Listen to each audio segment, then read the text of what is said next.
Last week, we heard two words that many of us have been waiting a long time to hear again: play ball. Major League Baseball started up again after many, many months off, and work stoppage and the uncertainty on if we'd even have a regular season. In baseball, just like any other sport, there's a certain number of players that start each game, a certain number of backups, and then a handful of players who may have a whisper of hope to get in the game but end up riding the bench the whole time. Nevertheless, they all have to be ready at any time. I've seen numerous incidents where the starter and the backup go down, and somebody who never expected to see any play time gets thrust into the game. And teams make sure that there are players available to fill any voids that might come up. I want you to imagine this. You're watching a baseball game, and they're getting ready for the first pitch. The catcher for the home team is ready to go, takes his place behind the plate, ready to get the first pitch. But you notice something strange. Center field is empty. Apparently, the center fielder didn't show up, but he sent his apologies for not being able to make it. The third baseman is a new father and didn't get any sleep, so he called off too. The shortstop forgot his glove at home. Two of the guys who normally fill in had a ski trip planned for the weekend, but offered their kind words for a great game. So the pitcher goes to the mound and looks around for his teammates and realizes he has to cover third base and probably shortstop also. So with a heavy sigh, thinking this might not turn out too well, he throws the first pitch.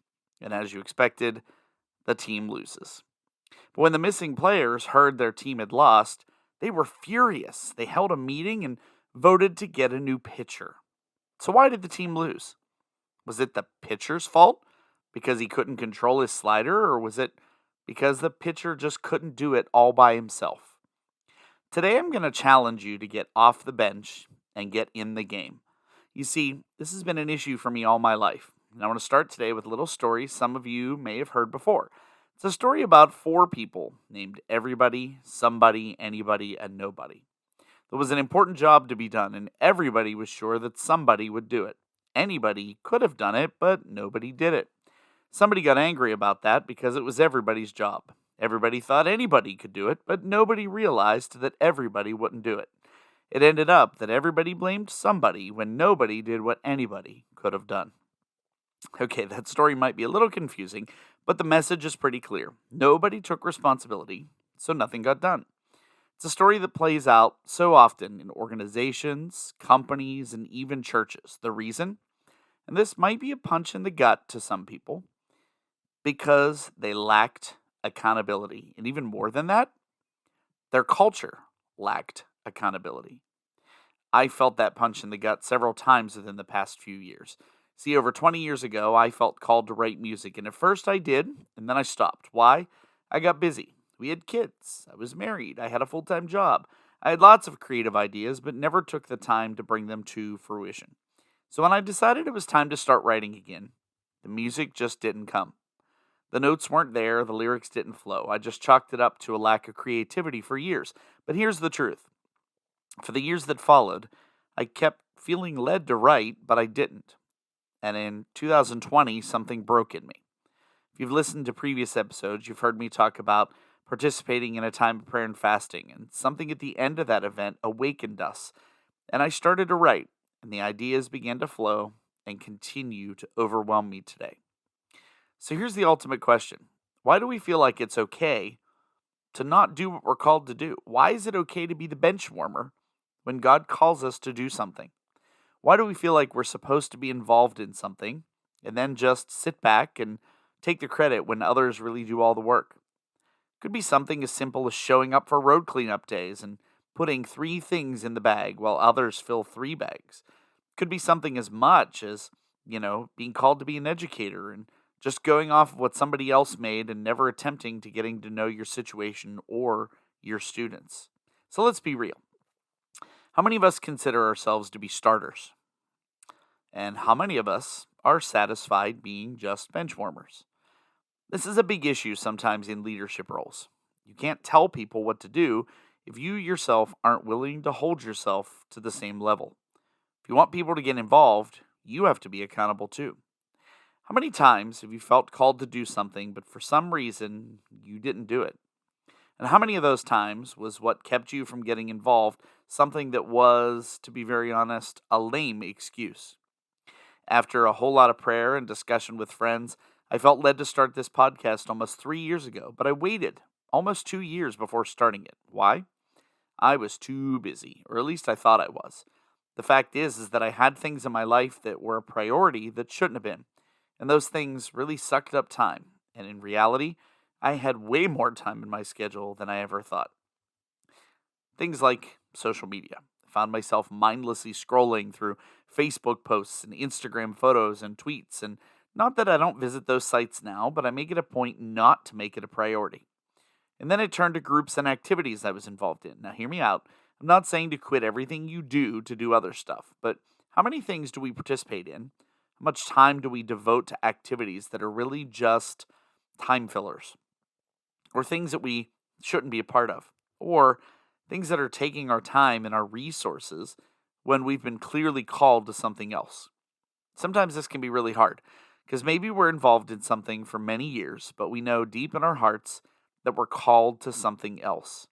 But our personal connection and our history causes us not to want to give it up. Another reason we may not want to get in the game is because of our unfamiliarity or even our nervousness about succeeding. What if we're not any good? I'm really good at what I do now, so what if I can't do this other thing? I like to think of things we can participate in during our lives as window shopping. How many of you have ever wandered around a store or the mall and didn't really plan to buy anything? You were just looking around. You never really had any intentions on buying anything. But if something caught your eye or had a fancy display or was prominently displayed on an end rack, you might bite and purchase it. When we say we're just looking, it really means I have no intentions of buying.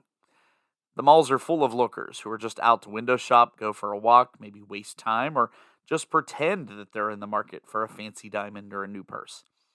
But have you ever noticed that some people spend their entire lives just looking? People like this seem to never be willing to invest their energies completely and totally in anything because of risk or fear or discomfort or some combination of those things. People who go through life just looking drift in and out of activities or jobs or even relationships because they haven't found their calling or they're not allowing their faith to take them where they need to go in that calling. They might drift in and out of relationships without ever daring to love.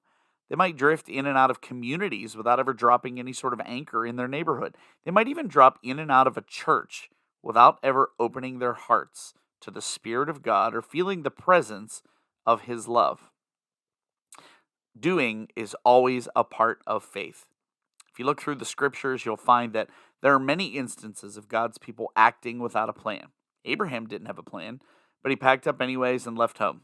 Moses didn't have a clue, but he confronted Pharaoh with God's ultimatum. John the Baptist didn't have a home, but he made the wilderness his pulpit. All these people and more may not have had a plan, but that didn't stop them from doing something anyway. The evidence is clear that people who put faith in God's calling over their own comfort level must be doing and not just looking. If we're doing the things we're supposed to be doing and truly getting in the game, we realize that the way forward is not always clear. And the risks are real, the commitment is big, and the results may not be what we expect. Yet, none of that frightens us. For me, it really starts around 15 years ago. During that time, God called me into a part-time ministry position as a worship leader at a church. Accepting this position took our family to a new church, away from our friends and family, and what we considered to be our home churches. It wasn't a comfortable move from the earthly perspective. Our schedules had to change. It made for very early Sunday mornings and a commute. The workload increased. My responsibilities got larger, but it was an opportunity that it was very evident God called us to, and we had to go. During the first weeks, there were numerous things that could have caused somebody to say, I didn't make the right choice.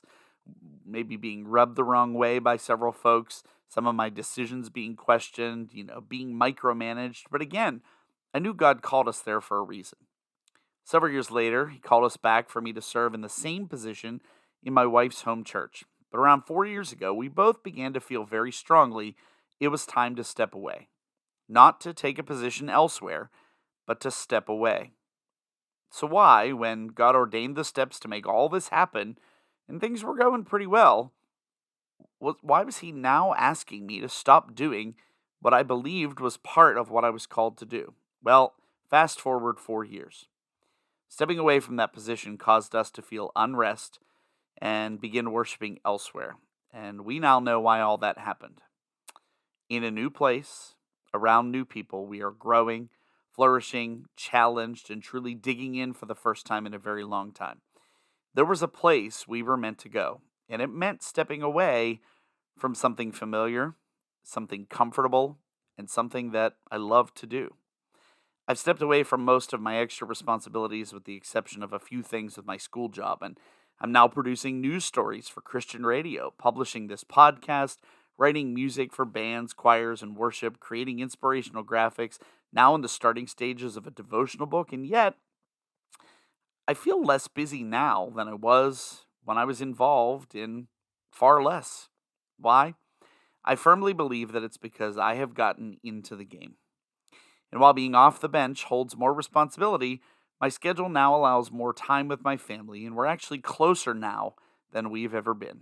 And I know my story isn't everybody's story, but I'm living proof that when you ignore what you're called to do, there's uncertainty, there's anxiety, and there could be strife. And when you follow God's calling, those things aren't your first thoughts anymore.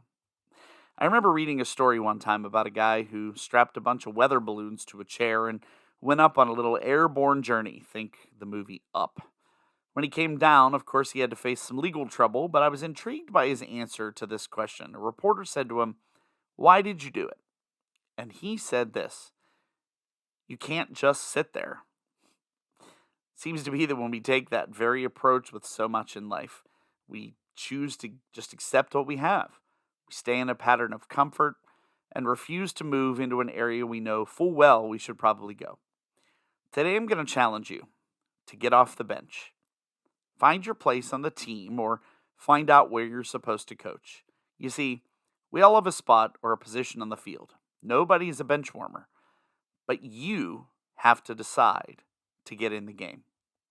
The first thing you have to do is show up and give yourself the ability to show up. You can't play the game if you're not even near the field. Some people will think it's halftime all the time or that the world needs 529 billion cheerleaders. And while cheerleaders are important, there are still others who won't even come around the field or will make a point to be on the opposing team. So get your equipment ready. Be prepared to take your position on the field.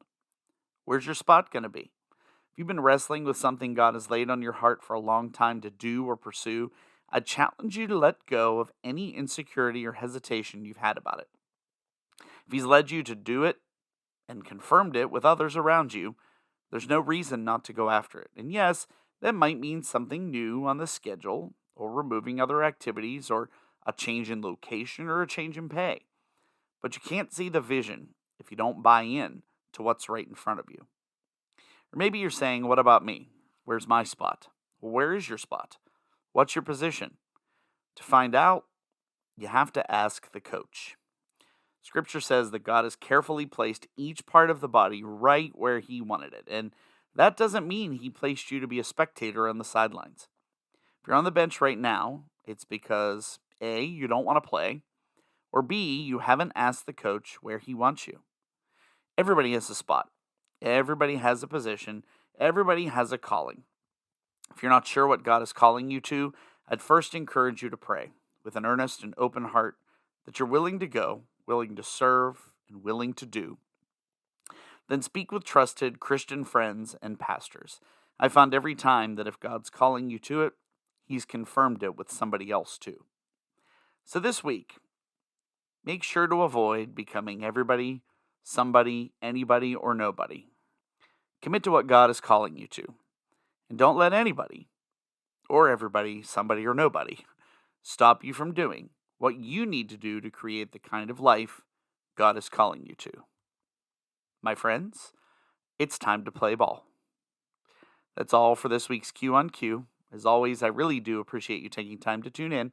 We'll see you back here next time when we'll have more for you on Q.